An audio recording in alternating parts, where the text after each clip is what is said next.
Oh boy. Oh wait, I think I had the audio off at the end of your song. I'm sorry. Oh no, it's okay. I was just tuning it. I can do I think if I try really hard, I can try Sweet Child of Mine. Let's see. Can you actually hear it when I play it? Yeah. Or is it? All right, cool. So on Discord they have canceling things, so if I play it, no one hears anything. It's like an F in the chat if we can hear playing. Sorry, what was this instrument called again?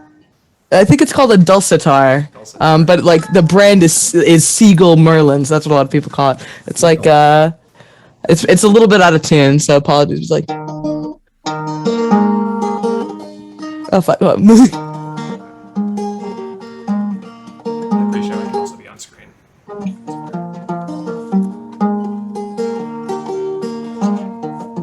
I'm gonna do what I'm better at.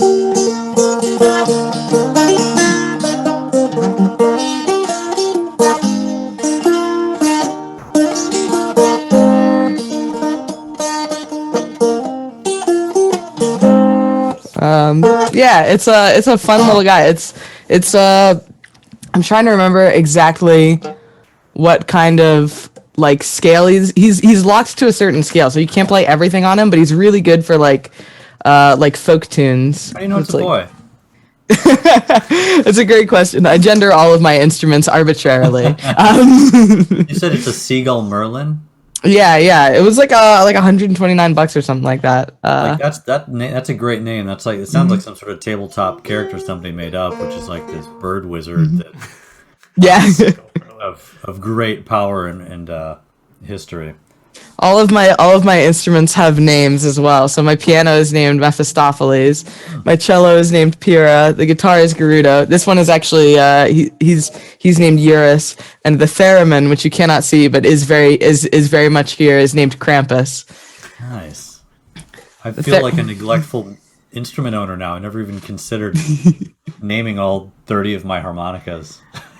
I mean, I just like to name things. You have how many? Yeah, how much? Wait, hold on. How many harmonicas do you have? Do you have 30? Because they're all in different keys, right? Yeah, you need them for different keys, and then you start off playing, and you get them for a few keys, and then you realize you bought cheap, crappy ones, and so you buy a new set, but you're not going to throw out the old ones. So I've got a few different sets. Yeah, just, for everyone in the chat, we're in the pre-show right now. We're going to start eventually. I used to have a piece of text on the screen that said that, but I lost it. I love this little guy. That's why Kate and Ziba are talking about instruments. Yeah.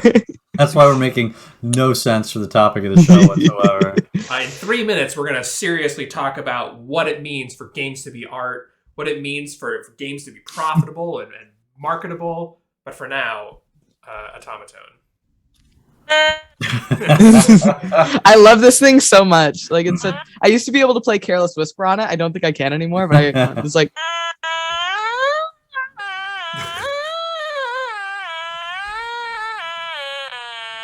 Nice. Yeah. Oh man, love all my funny little guys. I also have not to turn every call I'm in into objects in Kate's room, but I also have this, and it's a speaker. It's there's a little slot for your phone, and when you put it in, the audio comes out of here. It's like a gramophone. It's just a tube. Yes, exactly. It's just a tube, and yet it is so effective. Well, it's like that trick where you put your phone in a cup, paper towel thing, or in a cup or whatever that amplifies it, right?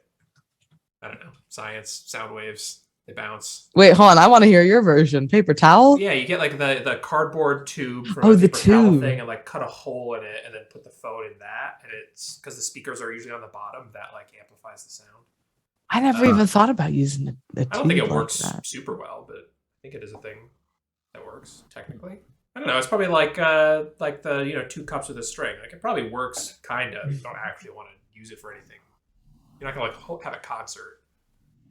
The concert is a paper towel tube. I mean, you need a hook if you're going to be a successful artist. So. Oh man. Yeah, let's bring. This is how we bring DIY back. You go to a concert and it's just a bunch of paper towel tubes. Oh, we can be an old-time string band with actual strings. Oh my god, yes. I got a 3D printer recently, and what's really dangerous is that I've found out that you can obviously, like, depending on how you make them, they sound terrible, but like with enough time and effort, you can 3D print like instruments. And Then that's you can decide what gender they are. yes, exactly. And I really like it's taking every ounce of my willpower to not like 3D print a violin. Also, each in the chat, I got an Ender 3, not the new one, just a standard one. I've been having a lot of fun. I don't think I have it on me, but do y'all know like lithopanes? It's oh, nice. Nice, Ichiro. Ichiro is also getting the Ender. Hell yeah. I've been having a lot of fun with mine. I did not get it from that Micro Center deal because I'm a fool. There was a Micro Center deal where you could get like an Ender 3 Pro for like $100, and I was a chump and I didn't know about this. But anyways, there's a lithopane. It's like a thing where if you hold it up to the light, it will show an image. Like it's a little pane, and it is astonishing how like perfectly like because there's like a site that will generate them for you.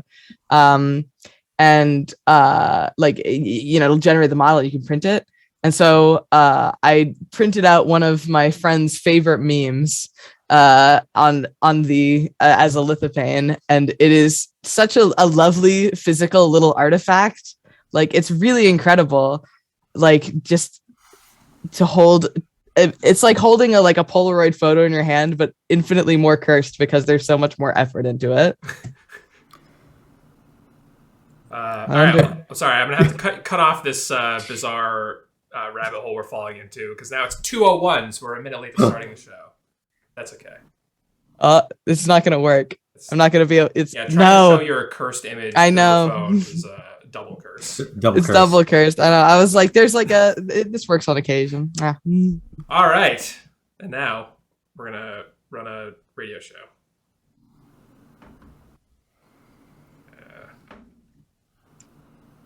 True. What's up, everybody? My name is Chris Mayer, and you're tuned in to the Bit Show, the Boston Indies talk show at happy hour. No happy hour today. Of course, brought to you by Boston Indies, Boston's home for independent games since 2009. We got a great show for you this afternoon, running an extra special Saturday afternoon show here with Andrew Baillie from Indiepocalypse. Do I have anything to say up front? Normally we would do announcements. I don't actually have anything to announce. I think GDC is next week. There's that the Mass Digi is holding a party for Boston games people. If you're going to be at GDC, look that up. Yeah, that's really it. If you're not already, follow Boston Indies on Twitter at Boston Indies. Join the Slack channel at slack.bostongamedev.com. And of course, check out all the other cool stuff that's going on in the Boston game scene at bostongamedev.com. Actually, Kate, while you're here, you got any? Is there anything postmortem going on? Upcoming? We're gonna have a meeting next month, as we always do. Go to bostonpostmortem.org and we'll keep you posted. That's basically what I would say about Boston Indies. We're gonna do something next month. I don't remember what it is. I did not write it down, but it's gonna happen. Anyway, let's I don't know, let's do the show.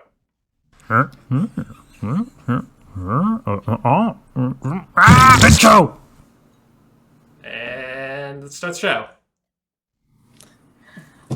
Welcome to Bit Show, the only corner of the internet where you can see cool Boston game devs talking about cool Boston game dev projects. We are here to replace your Saturday morning cartoons with a very special episode with a very special guest. So thank you so much for joining us. I am one half of tonight's dynamic duo, local gamer gremlin Kate Olguin, and with me is the incomparable. I am also here. And what's your name? Hi, I'm Ziba, everybody. It's so nice to be here. Oh, man. Yeah, I had no idea we were replacing the Saturday morning cartoons. I feel a lot of pressure now. I've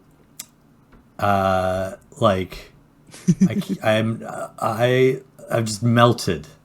Thinking of all all I can think of is the Snorks. They were the Smurfs with the tubes on their heads, which I think have already come up on the show like a year ago. That's astonishing. Wow, this is news to me. Right, and now I'm sitting here thinking I got to be better than the underwater Smurfs with tubes on their heads. This is rough. You can just do those things that all the VTubers do, where it can really be a cartoon. You can have like the motion cap face rig or whatever. That was how at the end of at the end of my college career, I realized that I had face rig from a Humble Bundle, and I showed up to every class as a wolf, and it was honestly one of the greatest choices I've made in my entire life. Now I need to get another contract job just so I can abuse VTuber stuff in my meetings. Absolutely. Become the VTuber. Speaking of VTubers. We're skipping showboating this week, right? Not that people haven't been working beautifully hard on things, but we've got, as so often happens with this, we just have too many exciting things of show content to go over. We're doing sort of exciting double show today that hasn't. Was I not supposed to mention that? Oh yeah, no. Mentioned so far. Double show. Double show. It's a double show. I won't say more, just to keep you excited about what happens. Halfway through, something happens. That's true. Maybe our guest can reveal the details of the. Yeah. Stay tuned. It's not the Snorks, I can tell you that. Actually, you know what? Someday bitch showboating will return from the war, but not yet. In lieu of bitch showboating this week, we can say Firehose announced their new games. That was exciting. Yeah, that's great. Big fan of Firehouse, A-Town and the gang over there. They've done so much over the years. This seems a little bit bigger. It's sort of like a bigger scale thing. I'm really excited for them all. So, Tectonic Clap. Tectonica. No, I'm just looking at Chiro's comment in the clever guy made a portmanteau of their game and applauding for the game. All right. Amazing. I don't think people showed up for my ramblings. We've got a great guest today. But who are they? Oh, man. Well, tonight's guest is as enigmatic as he is hardworking. You would be hard-pressed to find someone more dedicated to the indie gaming community. If you're looking for a monthly anthology of superb indie games, he's got you covered. If you want a pirate radio talk show highlighting indie devs from all over, he's got hours of content to tune into. If you're looking for extremely niche artisan gifts or extremely cool projects and schemes, then your search is over. Welcome, Editor-in-Chief of Indiepocalypse, Andrew. Oh, thank you. So glad to be. I had to contain myself because I know as a host myself, you let the host vamp and you keep your mouth shut till you're introduced. I appreciate your professionalism. Yes, I've had enough people barge into my intros to know better. But yes, that's a lot of me. I don't like it. Feels very strange to be described positively. I don't like it. Oh, but whatever. You're worth it. You're worth it. And I brought up that you are cosplaying as a VTuber today because you are currently assuming the persona of, oh god, I'm a fake fan. I've forgotten what this game is. I thought you were gonna say you forgot his name, not just you forgot. I both forgot his name. It's like, is the word hotel in it? I'm gonna lose my mind. The word hotel is in it. Yeah, okay. That's correct.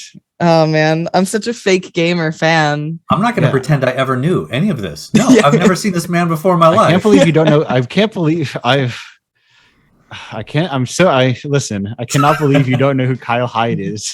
the main protagonist of Hotel Dusk. Dusk. Oh my god, thank you. And its sequel, which is only released in Europe and Japan, I believe. Last Window, Secret of Cape West. Oh, sorry, it's 2:15. My mistake. I always confuse the two. Listen, let me just double check. Yeah, it's Hotel Dusk 2:15, and it's Last Window, Cape West. Anyway, you have to get it from Europe. I think. I think DS is a region. Yes, DS is our region free because I bought a Japanese DS game once, and I didn't have to do anything. I mean, they were selling them at Best Buy at some point. Like I think you could get like a copy of like Jump, whatever that Jump game was, you could have purchased at Best Buy, but it was like a Japanese game. It was very weird. Anyway, amazing. Yeah. This feels like a perfect little window into Andrew, your breadth of knowledge of corners of games, of edges of art and games and popular culture. Yeah. Or you might say unpopular culture. That's just a yogurt nobody likes. Oh. Good one, Ziba. Let's get started with some sick, nasty questions. First of all, how are you? Oh, I'm doing. Oh, wow. Have you been watching my show? I'm doing great. What a perfect leading question. Yeah, I fell off my show for a little while, and it's good to be back in the rhythm of radio show and recording after all this time. So I'm doing good. I ate a bunch of chicken, drenched in hot sauce. Ooh, delicious. I've got a jug next to me. And for those of you who saw our pre-show, you'll know that he definitely took a shot of that hot sauce as well. Yeah, I've got my gallon jug. I make sure I lick the plate to show the chef what a good job they did. The chef being me in my microwave, of course. Delicious. So you've got your little media empire. You're talking about your show you're running. You're also doing this monthly gaming anthology. Oh yeah, that thing. yeah, a little thing that seems to be in a huge amount of effort and curation. It is the Indiepocalypse. Yes. How did you get started on this project, and what is it? So the project is basically it's anthologies, and because anthologies are like very widespread and they're a way to kind of promote smaller works and a ways for artists to do very low risk and equally low reward, which is a good thing that should exist within games. That doesn't exist very often. It's not like, we don't all have millions of dollars. I mean, I certainly do not have millions of dollars or want to spend 7 years, but so it's like that, or you put your games on itch for free and there's got to be something in between. So I was like, somebody should make an anthology. And then I was like, I guess I could just do it. And then I've been doing it for over 2 years.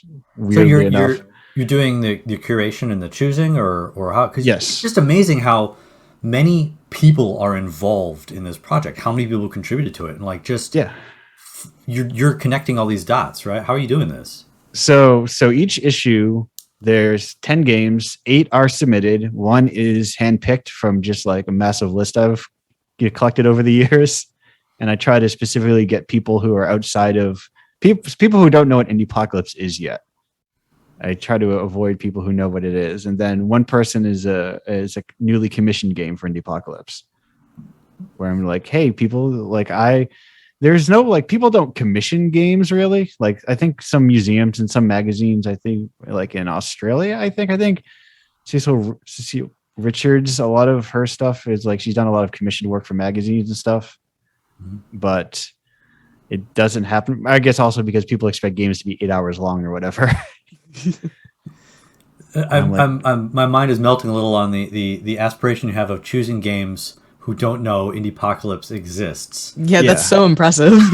I feel it's important to have like a wide selection of people, like everyone has to be like, I hate the idea of small knit communities and closed off like walled gardens and that sort of thing.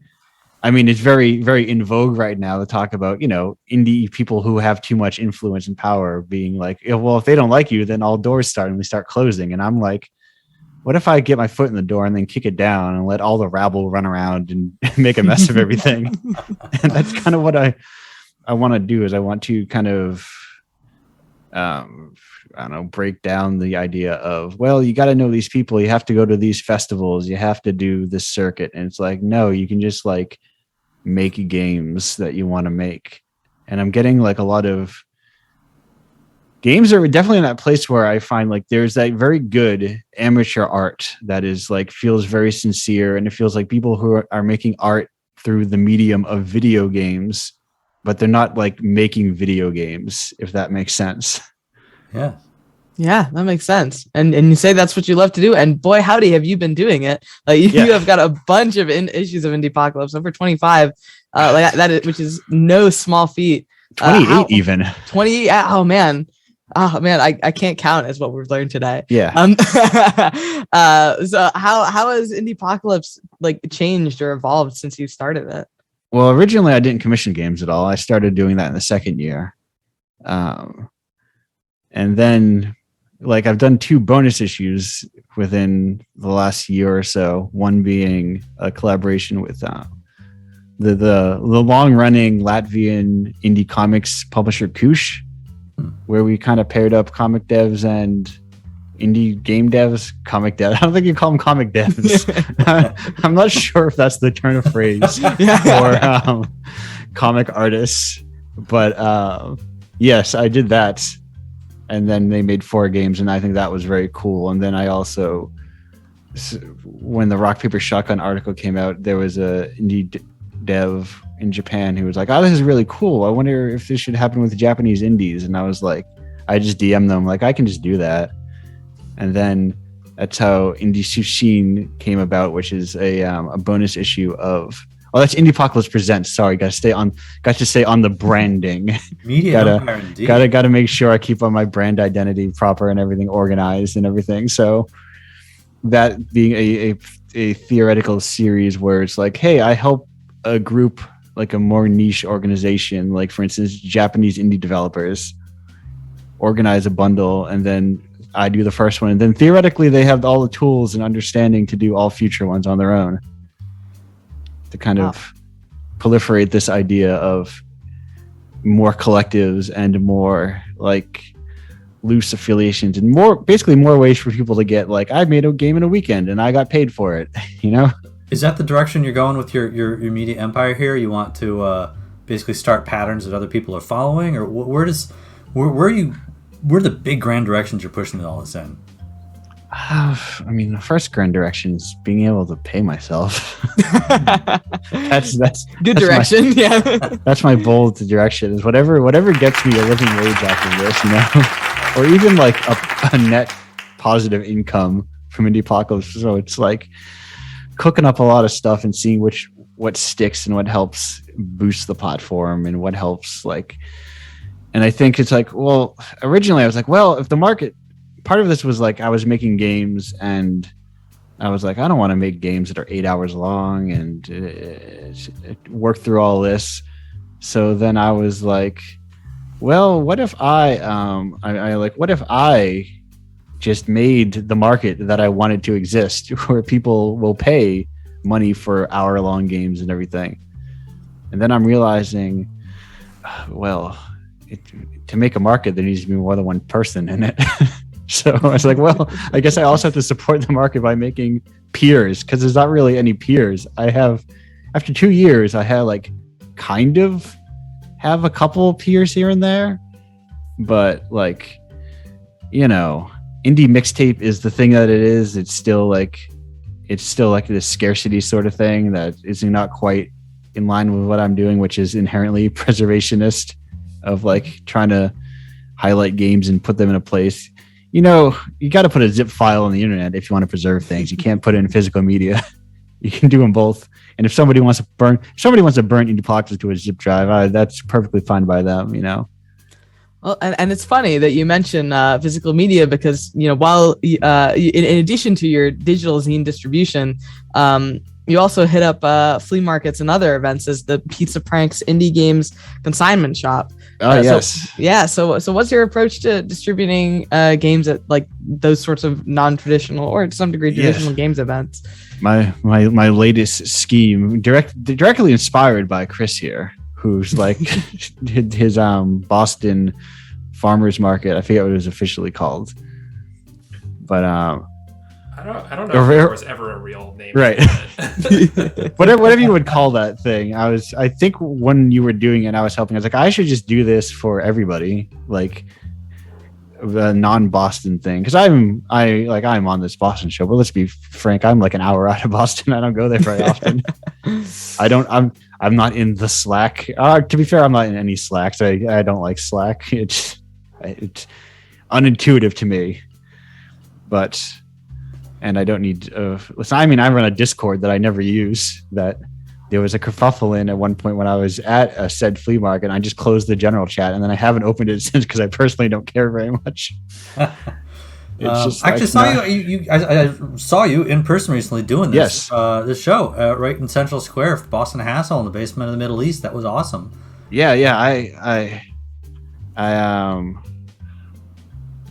Right, I got the original question correct. This is not my show where I can go off on tangents and just go wherever I want. Live your best life. So the consignment shop is an extension of that idea. I'm assuming people in the chat are familiar with. I don't look at the chat. It's my one way radio show mentality.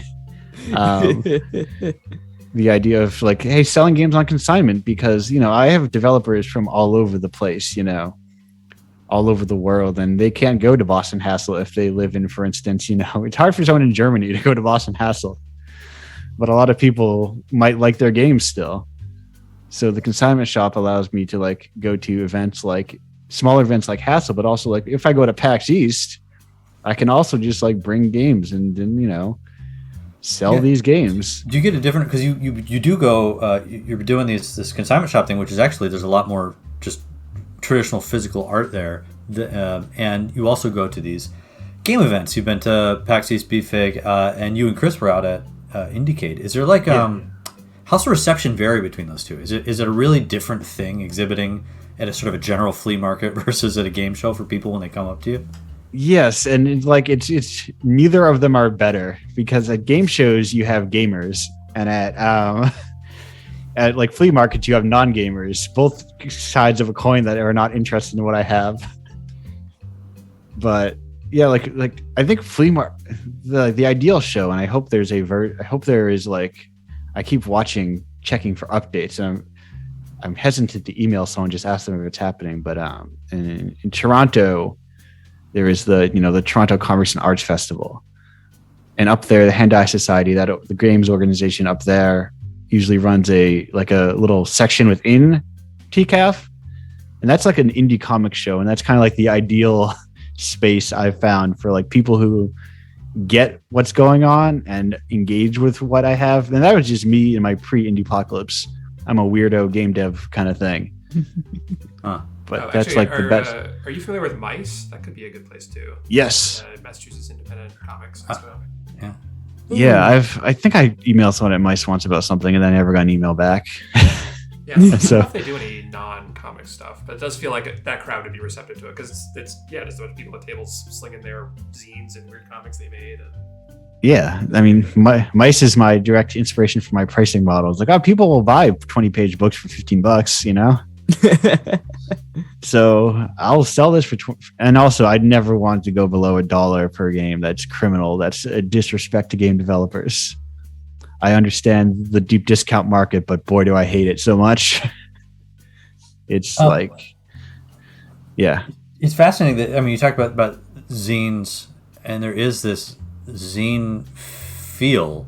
And in fact, I think it's most recent, Indiepocalypse has a zine maker inside of it. Oh, yes, they all include Natalie Allhead's electric zine maker. Oh, they're all in it. Sorry, I didn't know. I just outed myself as only having played the most recent one. Right, yeah. I think not all of them. I think it's like since 8 or 9 or somewhere. I can't remember where, but at some point I thought it would be very cool to include that, since it's a very good tool for making zines, to encourage people to also make zines.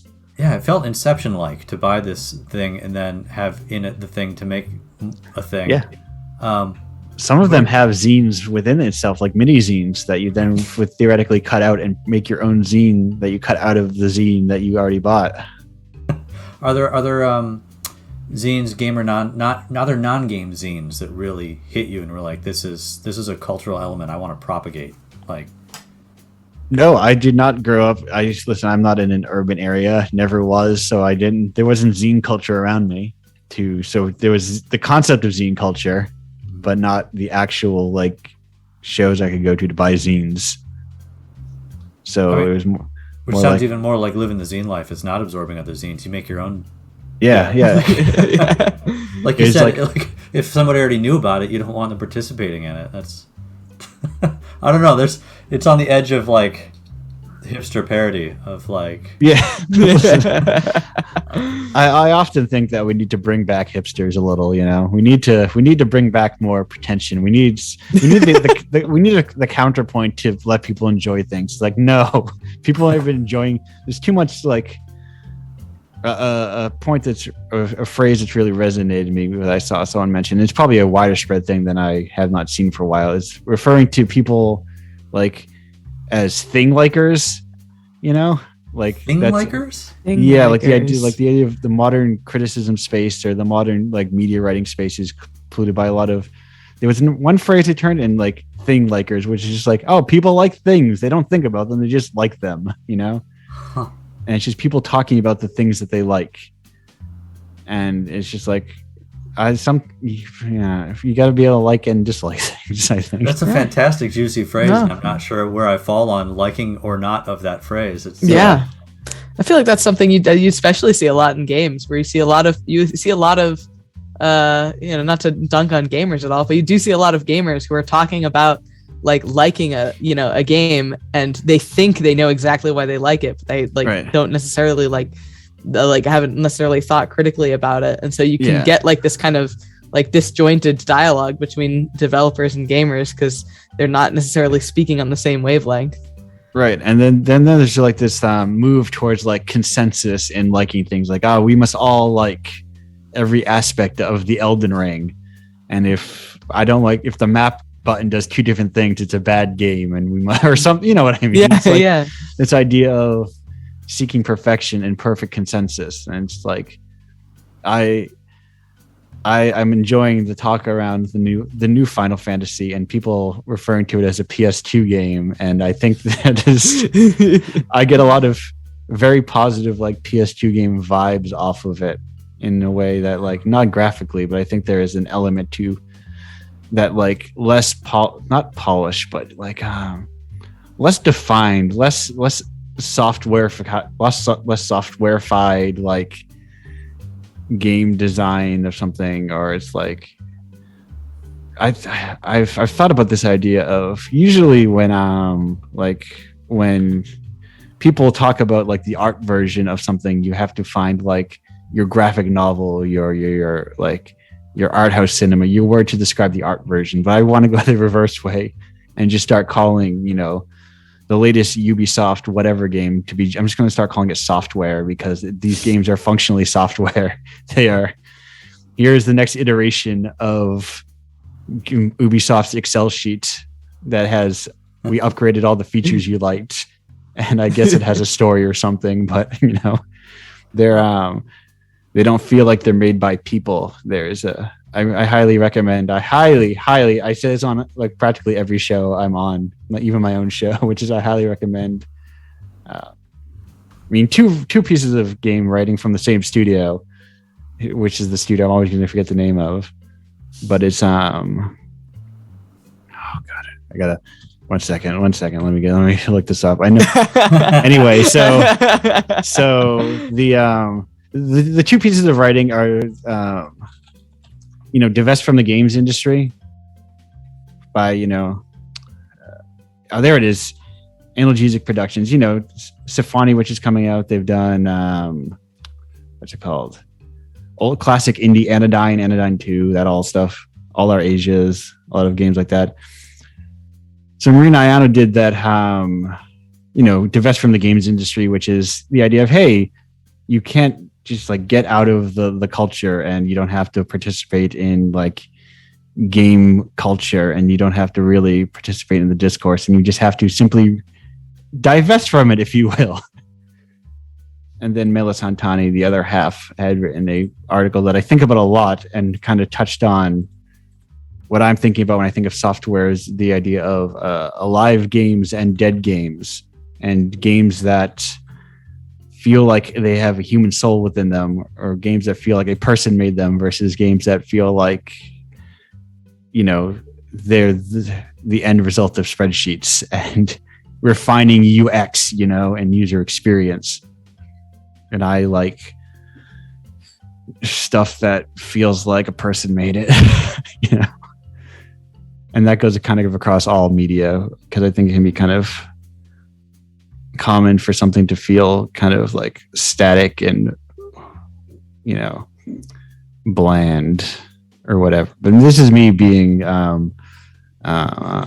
peak pretentious art guy or something. No, these they're very understandable preferences, in which I share a lot of them. I think one of the things that strikes me about a lot of the divisions here, that you had the one split that I'm really always keen on, that I'd like to hear your thoughts on, is there are games that people like and then there are games that people identify as being part of them, or I am a, there are people who like, I will play, I've played Gears of War. I am a Final Fantasy player. I am part of this thing, which seems to be where financially every big company wants to get person, is to not identify with having liked the thing, but to have an ongoing, persistent involvement in their identity with it. Oh, I hate that. I hate that immensely. It's truly, truly, truly miserable. I am not a fan of living games. This piece of corporate IP is my identity. I feel like I'm pretty. What if somebody makes a beautiful small little indie game, and its goal is to get people to sort of say, I don't just like Cozy Grove. I live that Cozy Grove life. I am. Yeah. In my heart, is that better? No, I don't think so. Because I think that's still. I think there's still to the idea that you want to subsume someone's free time and everything, and like that you want to. It's more of an. I guess it's the difference between I think about this thing a lot, and I have an active relationship with thinking about this piece of art versus this piece of art wants to monopolize my time. Mm-hmm. Like I think there's plenty of short games that I think about that I don't play 30 hours a week on because I need to do my dailies or whatever.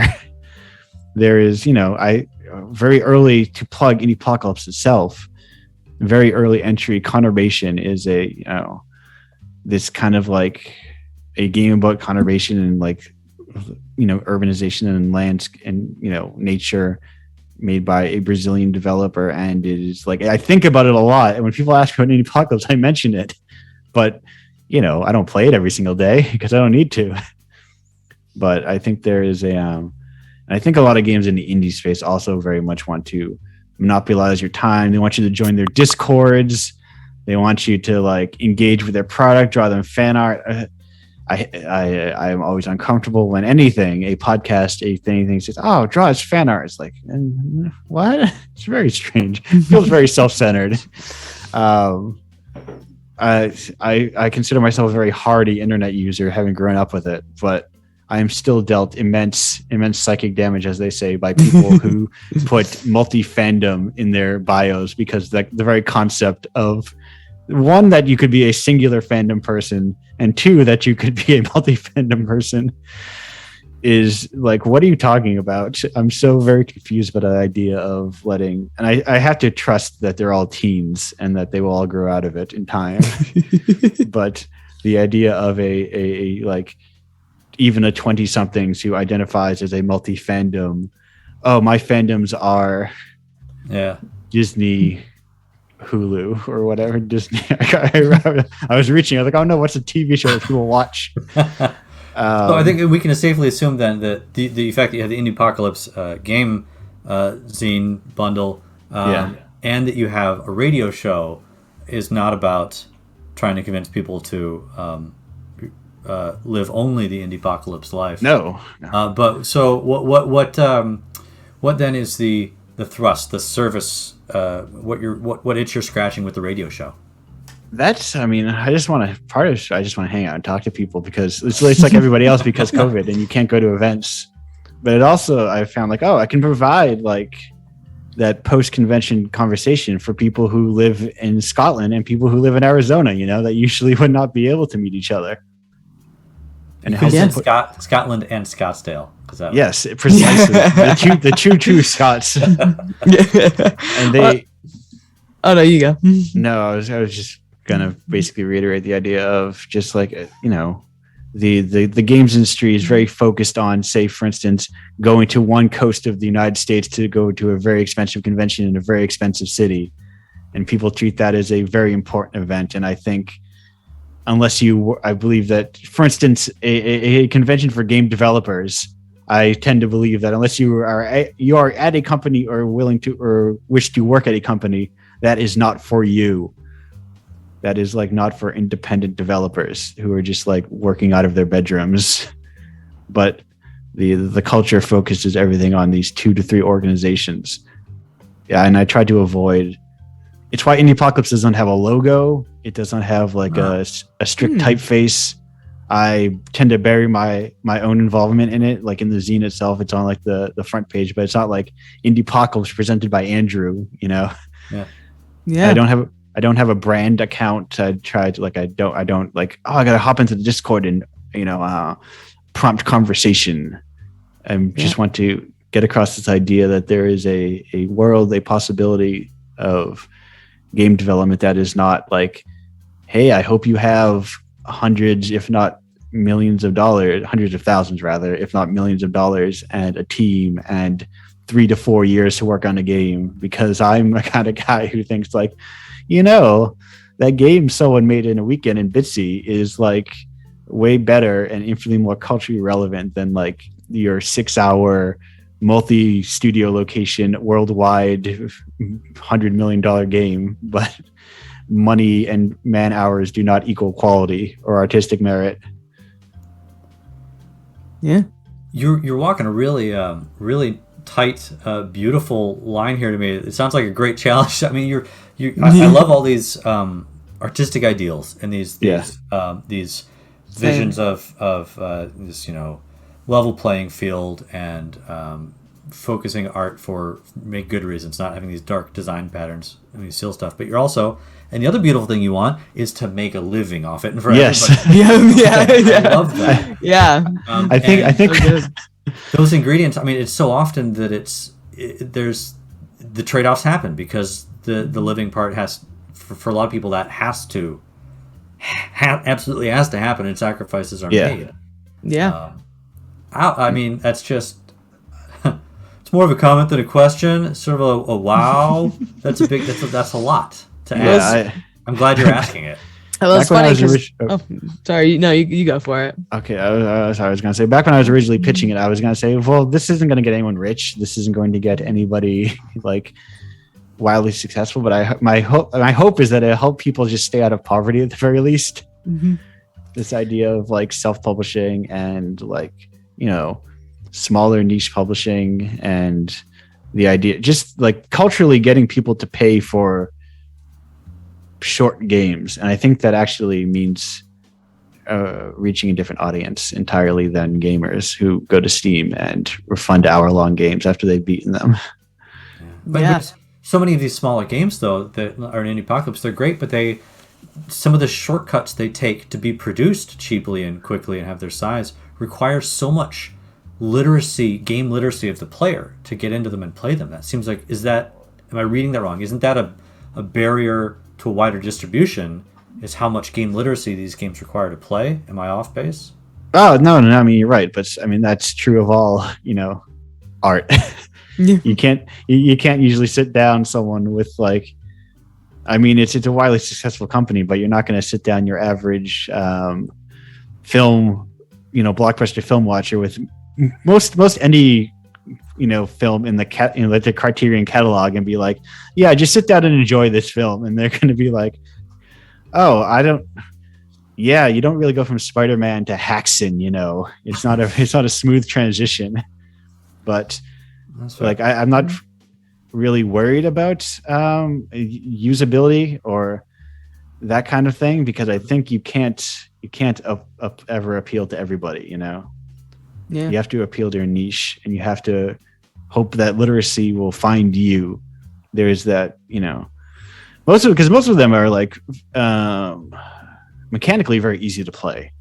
A lot of them are like very simple to play, and so they engage you on like sometimes a more complex, like traditional art level, where it's like where the difficulty is, did I understand this? Did I actively engage with this piece of art? Because games are a weird thing where it's like there is this mechanical level of difficulty that like an album does not have, where if you put it on an album, it'll play front to back whether you were able to grapple with it or not. And I really love what, like, again, like all your points that you're making about games as art, because it's something that I hear from a lot of game developers, like that I also hear like from artists, is that there's always like this kind of tough line that you have to walk, where it's like usually like and it like it sucks. This is the thing that you have to make the choice between making the games that you necessarily want to make and making the games that will make you money. Like even if you're working on maybe a game that you want to make, you're still at least to some degree, beholden to like a market or an audience or whatever. So I truly love the idea of games, like of people making games as art with no regard for marketability, just because it is a cool thing and you want to make it. I was apparently once said that Indiepocalypse is the home for the unmarketable, and I'm going to die on that hill. This is for people to make their really strange, very, like does not fit into the traditional gameplay mindset. But I think in the long run it'll pay off. I hope. Like this catalog will be something that people have, like, because I want to build like a library. Maybe people don't know that they want that library yet, but there will be people who like, and I think this happens in the same way that someone walks into like so the archivist records of some record company that is like preserving all this weird DIY like home studio albums that like came out to zero fanfare or something, and or like the prominent example of the Criterion Collection, where it's like somebody is preserving this stuff, and then when somebody finds it, when someone realizes that, wow, that when you get the Columbo liker to try their hand at Mikey and Nikki, and then they realize they like meandering cinema, they're like, oh, there's 600 of these, oh my god. So, and I've had people be like, I want to get into Indiepocalypse, but there's 25 of them. Where do I start? Yeah, I can't just buy them all. And I hope that like some people will realize that it's like it'll turn something on for some people, where it's realize like, oh, I thought games were like, if they weren't Apex Legends, they were wholesome farming games, but no, games are like literally anything. And it like encourages them to be like, oh, nice. I like games now in a way that I didn't think about. And like, it helps inform art for the next generation. And I don't know. Just opening this month's Indiepocalypse to me felt like looking into a spice drawer of things I had never eaten before. Yeah, and and all these people are like, they've been doing all kinds of work. And some of these, like Ritual Quest, for example, that the person who made that gave talks around, like, I think it was like, I think they went to Indiecade, and I think like UC Santa Cruz maybe, and other places. They're like, oh, you should talk about your work and this art. But also it's like something that does not, their work is something that doesn't really translate over to like an Annapurna publishing deal or something. So how do they make money making their art when it doesn't then turn into what is digestibly thought of as a video game release that you put on Steam and you play on trailers? And there's a lot of kind of expectations of what a video game is, and I kind of want to I can't shatter that. That's like an impossible task, and it's not really one I have, but I want to provide an alternative. Like when you sit around and you go, what's Arrow Media digging up today? Or like you dig through Bandcamp and see whatever like weird ambient album that's coming out of Bolivia. You're not trying to tear down mainstream Billboard charts, It's not always an opposition. It's more like an alternative. Like alternative music almost. It's almost where the term came from. But yeah, it's like, Dude, now that you mentioned radio or alternative music and thing, radio, I am picturing you as like a DJ. Yeah. Yeah. I for the sake of your hosting, I am politely not going to do any of my pirate radioing today. But I usually like to sorry, you were going somewhere and I made a tangent. You were saying? Mixing on the ones and twos. No, I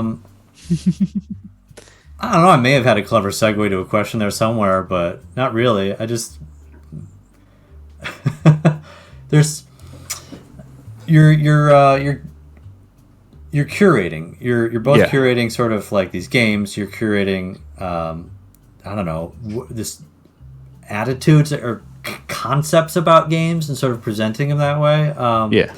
And you do track. I mean, you have the Indiepocalypse games package, the radio show. You got a website, right, with the number of Oh yeah. is connecting this together. There's. I gotta say to everybody, it's very important. This is a minor PSA. Everyone should build their own website. Even if you use like a NeoCities or something, use your own website. It'll be infinitely helpful. Like we need to I think you need to stop the monopolization of the 3 websites everyone uses, because like frankly, you're never gonna outpower people with marketing teams and PR and community managers. So you might as well have your own space at the very least and kind of wean people off of that. You know, I'm rebuilding the anime web turnpike with indie art or whatever. But yes, my own website. There were contributor profiles on it, and a map. I guess to sort of scope out to sort of a grand question to wrap this up with. I guess I was enumerating all these things, all this work you're doing for this, for the love of it. How did indie games get so lucky to be the love and focus of your passion? How did or are you doing this whole thing in 7 other media formats? Or is No. Well, indie games seems to have caught your heart and mind somehow. Is that what was that inevitable? Did something particularly grab you? What touched you? Well, besides the inherent spite of me wanting to make my own games and the market not existing, I mean, the fact that the market doesn't exist, the fact that there is like, if I was like, oh, I want to get into indie comic publishing, there is like, I could drive you down a huge list of like very good small press publishers that are producing like regular zine work or larger works or anthologies and all kinds of stuff. I mean, like I mentioned earlier, who I collaborate with, Kush, who's been working for like 10 years, who started off promoting the Latvian comic scene and has since like done a lot of like global like alternative comics work. Like, and they've been around for over a decade and so have a bunch of others, but like prior to my work, I'm sure it has existed. I just have not seen it, but like if it existed, this kind of like independent press within games, is kind of very small scale independent publishing. I did not see it. Mm-hmm. And the few that have like come up, like I mentioned, indie mixtape, like there's like Cartomancy's coming out at some point this year. Like in Michigan, there's the locally sourced bundle. Yeah. There's like, there's general, like, there's itch bundles that people run occasionally and the like. There's, the other aforementioned Hand-Eye Society is also doing a mixtape. So I guess I've lost the language wars in that field, but like it's cropping up more and more, and like I would say, a tiny sliver of it is my influence. Huh. Most of it is probably just I don't know, mixtape and the idea of that, like it's giant charity bundles got people into making huge bundles. But I like to think there's 1 or 2 that are like, oh, I saw Indiepocalypse and I should do it myself too. I'm sure there or are. It's in the back of people's minds. And now that they know about Indiepocalypse, they can't be part of it.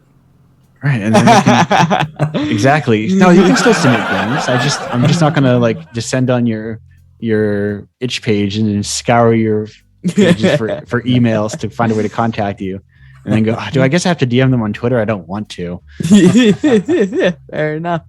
And then sometimes I have to, and it's always like, I hate DMing people because I can't put links. I can't.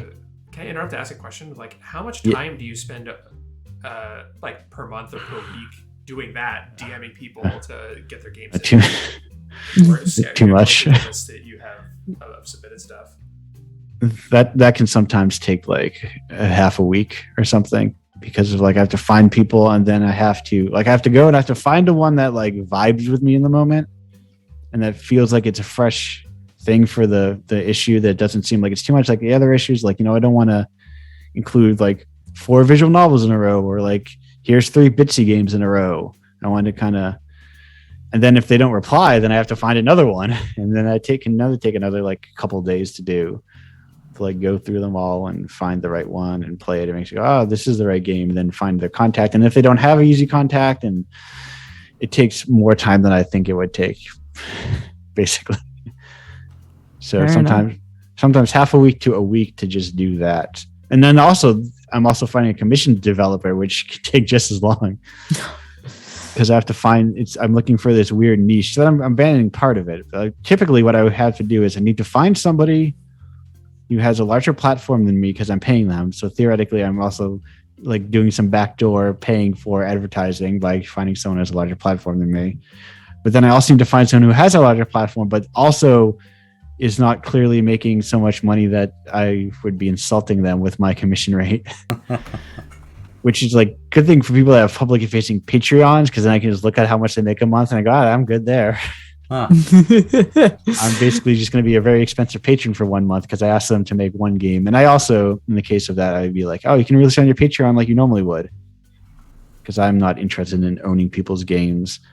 This is not like, like Reflections, where it's Andrew Baillie's Indiepocalypse presented by Andrew Baillie and no other credits all over the place, Yeah. I am not a fan. Your own tastes and interests, right? So yes. Even if your name's not on it, it is certainly. Oh, I meant Reflections, the piece of work that was made. Okay. the daily like launcher thing that launched indie games that obscure the developer's name and put the main coordinator front and center. That whole thing. But yeah, fair enough. You're making also that didn't pay beautiful- anyone. Also, that didn't pay anyone, and I can almost guarantee you that I have less money than Rami does, and I can pay everybody. So I think you could have paid everyone. Man. Oh, I get the project you talked about now. Yes, that one, Reflections. Yeah, that wasn't abstract. That was a concrete example, I guess. Yeah, that was a very clear example of something that had like good intentions but done very poorly. The two things I get very upset about, which is crediting and paying people, I did both poorly. Not to lean into that which you hate, but let's talk about to wrap. I mean, your credit you've got places. There is some utility to people knowing who you are. That's in part why you connect. To wrap this up, can we shout out like how do people connect with your sites and your socials, your future schemes? Yes. The trickiest thing is like me realizing that I have to direct a spotlight onto me so that I can then reflect that spotlight onto other people. Huh? And it's like a very fine balancing act to pull.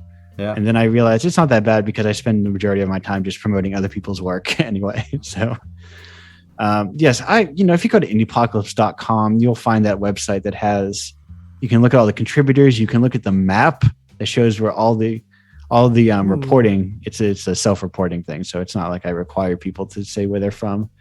Dox yourself. No, I'm kidding.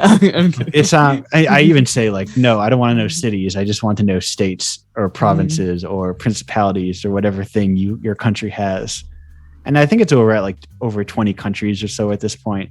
Cool. That's awesome. Contributing all over the world. People had, some very complicated ways of paying people recently because of the countries they live in. Oh, yeah. And them not being able to accept payments digitally from anybody. And it's been a real treat to figure that stuff out. Imagine the wire transfer fees to be larger than what you're trying to send. This was, sending money to a Russia. And those developers were like, well, I can't leave. I don't like it here, but I do live here. And I am still an independent artist who needs to get paid. I am not not involved, but I still am part of this country, and sucks to be me, I suppose. I figured it out eventually, but that's good. I have a minimum payment threshold, so I don't get dinged forever by currency exchanges, Yeah. Because if I paid everyone every week, and if they got I'm paying someone 60 cents and I'm taking a $1 fee for currency translation. But wait a minute. I know I'm losing money on this, but I can't be losing money on royalty payments. That doesn't make any sense. Well, Man. But yes, that and my brand is Pizza Pranks, one word. Stylized as all caps is what they would say on Wikipedia. We have truly covered such a breadth and depth of game development today. Yeah, thank you for taking a tour of this tightrope of art and capitalism. You walk here. Yes, I like one. I like one and dislike the other. Can you find out which one it was? Can you vote now on your phones? Yeah. Yes, which one did Andrew dislike? Figure it out. Is this how he feels about capitalism?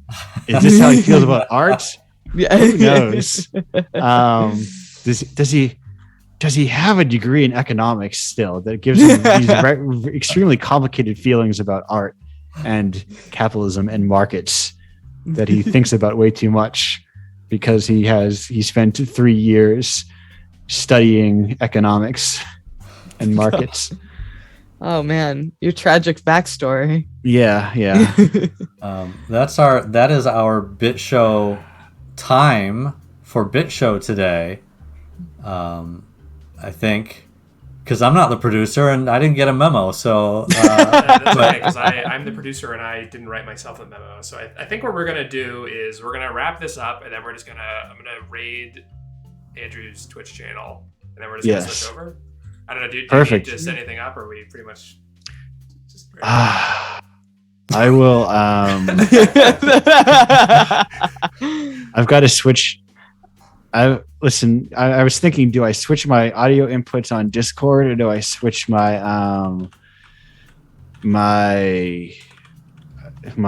or do I just turn on Voicemeeter and switch it do I switch in OBS or Discord? I think I'm going to switch it in Discord because I switch that all the time and then I never switch OBS. So I'm just going to switch over to my OBS scene. I'm going to leave. I'm going to turn off my virtual camera really quickly. Or you know what? You can see my scenes. You can check them out as I switch over to the radio show. I mean, I'm just gonna fade this out, and we're gonna. Oh, perfect. Did we ever tell the audience what was actually happening? No. We're joining Andrew's talk show. Yes, we are. Paused. Wait. Let's stop this. No music playing. No pause music. All right, I'm gonna do it. I'm gonna fade out, and then we're gonna switch over. Thanks everyone for joining us. Actually, here let me. Mitcho. I will lose audio with you for a second as this boots up, and then I switch over. All right, you may still be able to hear me, but I cannot hear you if you are talking at the moment. Thanks everyone for joining us. I know my audio devices are wrong. I need to reconfigure them. Give me check my audio device. All right. While Andrew is screwing with his audio stuff, thanks everyone for joining us today. That was a great episode. Really interesting conversation. This will be on YouTube soon, probably. I don't know. Follow Boston Indies on Twitter @Boston Indies, and I don't know. We'll see you next month or something. See you soon. Bye.